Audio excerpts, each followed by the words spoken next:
this week we're going to learn that we need to do bigger. We need to act bigger. So who knows that God thinks big? And so therefore we should think big, because we are here to portray the image of Jesus Christ, right? And so in doing that, we have to think big. Before I get into the message, I'm going to tell you this short story. It's kind of cool. But anyways, in high school, I played football. Well, by freshman year,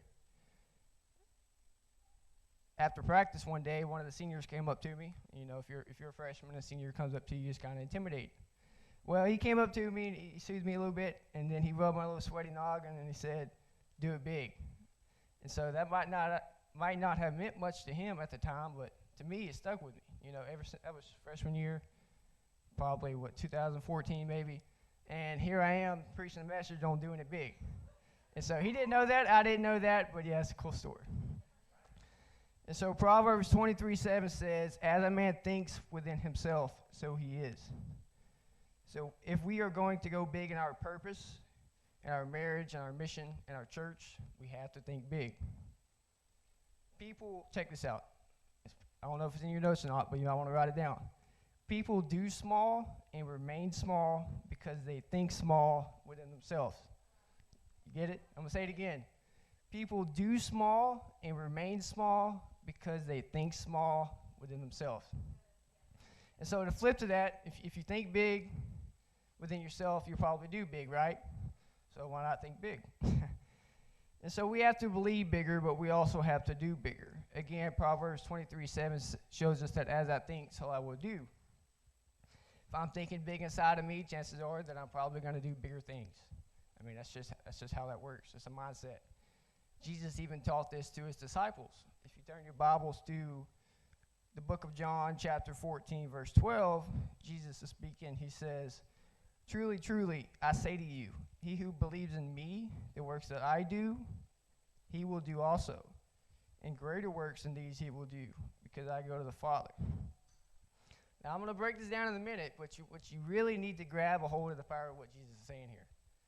He is literally saying that we have the power to do what he does, of what Jesus did. I mean, he said it has to be true, right? And so, again, he says, if we believe in him, we have the power to do what he does. Bigger things. Not just what he does, but bigger things. Look at your neighbor and say bigger. Now look at your other neighbor and say than Jesus. That's pretty big, guys. We need to catch that. And so, yeah, if Jesus said it, it has to be true. Again, he says truly, truly. He says it twice. I'm telling you guys, you have to grab that. It's not in there for no reason.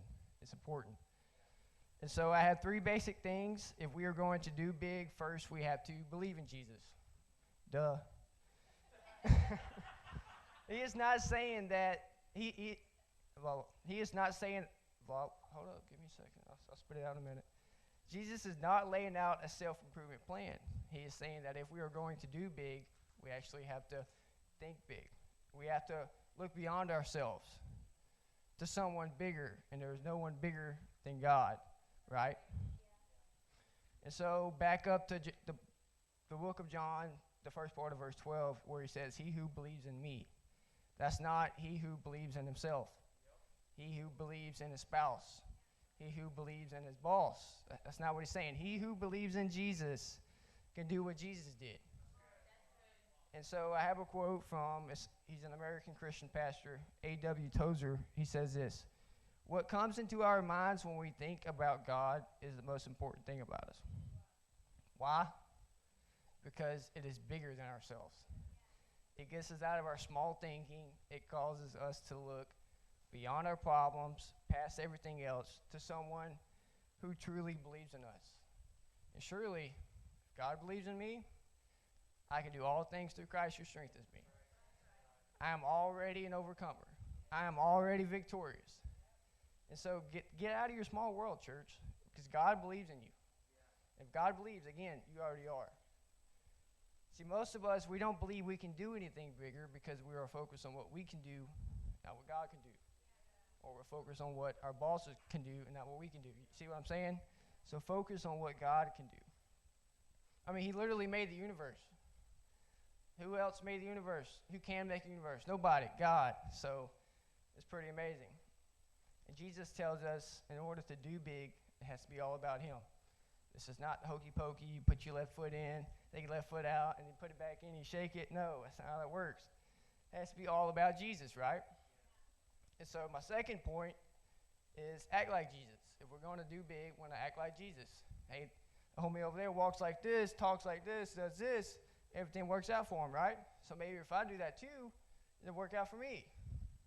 I mean, that's kind of self-explanatory. But, yeah, if you go back up to verse 12, the second part of verse 12, he says, the works that I do, he will do also. Simply put, we cannot do bigger until we meet the standard. You can't pass the bar until you get to the bar. You know what I'm saying? You have to get there. To get there, you have to act like Jesus. Our standard is not the person next to us, not those under us, not even those over us, but it's Jesus. Apostle Paul said this, in my weakness, he is made strong. Jesus tells us in order to do big, it has to be all about him, right? And so he says, the works that I do, you will do also. What did Jesus do? I'm going to name a few things you probably know, but he turned water into wine. He healed the blind. I'm kind of rapping there. He raised the dead. He healed the crippled. He walked on the water. But he reached out to sinners. He touched the untouchables, the people that nobody wanted, the people that we want. He wept over a city. He washed the feet of his disciples, meaning he honored those below him. That's kind of impossible for some of us, right? And he spent time in the temple and the small groups. I'm going to stop there because most of us, or most Christians, they think, I go to Sunday service, I spend time in the temple, that's all I need, I'm good. No. Jesus led by example, amen? And so Jesus spent time in the temple and in the small groups. So therefore, we should spend time in small groups.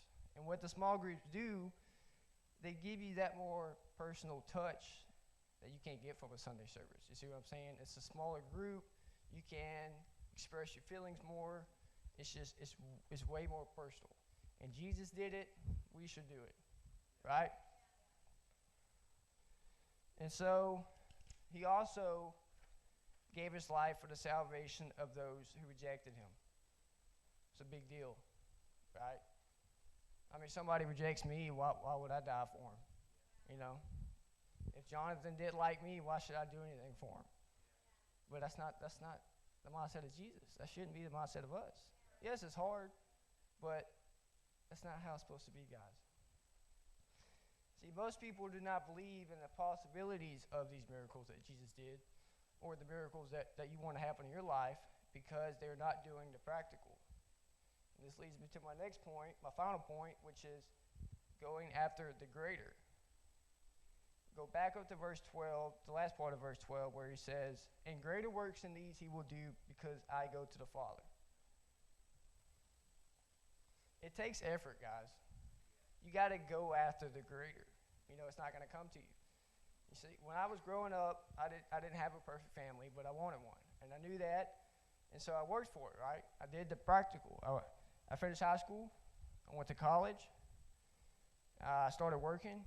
I paid for a house, paid for that ring on Allison's finger. Yes, I had to work for her too. She didn't just come to me.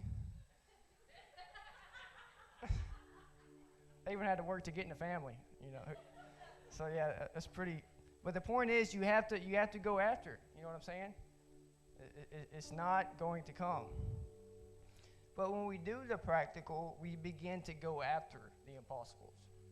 The practical being praying, tithing, attending church faithfully, you know, helping out when you can, serving. That's the practical. It prepares you for the impossibles. And when you do those, that's the first step. The next step is impossible. So you begin taking steps, and the next step is impossible, so you're going toward the impossibles. You see what I'm saying? And so these impossibles could be that dream that God planted in your spirit that you said could never happen. I mean, I said I could never preach, but I'm preaching. Yes, I know. It's crazy.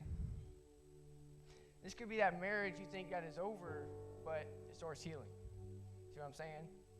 This could be that relationship with your child that has fallen apart that starts coming back together, that starts mending. This could be that addiction that has taken over your life that starts being taken out of your life. See, these are the impossibles that start to happen whenever you do these three things. You begin to see these impossibles turn into the possible. You also begin to chase after it again. You know, whenever you're doing the practical. Whenever you're doing the baby steps, you get the confidence, oh, I can do that now. You know what I'm saying? I can do that now because I can do this. It's steps, guys. You also begin to give bigger because you believe in the salvation of the world. I'm going to say this, y'all can beat me up later, but your giving is an indication of your spiritual level. I'm going to say that again. Your giving is an indication of your spiritual level. I'm going to leave that alone. Y'all can do what y'all want with that. But yeah, whenever you start doing the practical, you begin to put your past down and start picking up your future, right? And Apostle Paul said this, forget what is behind me and stretch me to what is in front of me. I notice he uses the word stretch. You know, stretch kind of hurts sometimes. You see what I'm saying? And so most people, when they get to this stretching point, they're like, oh, it hurts. I didn't prepare myself. I wasn't doing the practical. I'm not ready. So they break off and they retract back to what they was. See what I'm saying? You stretch something, it retracts. And so that's what most people do. But I'm encouraging you, when you feel this stretching, that only means that you're being pulled from something that you were to something greater. God, you got to get that. There's something greater. And stop retracting at the stretching point. Just pull through. But you got to prepare yourself. You got to do the practical. That way, when you get to that stretching point, you're flexible. Your bones and your muscles are ready for it. You see what I'm saying? Gosh.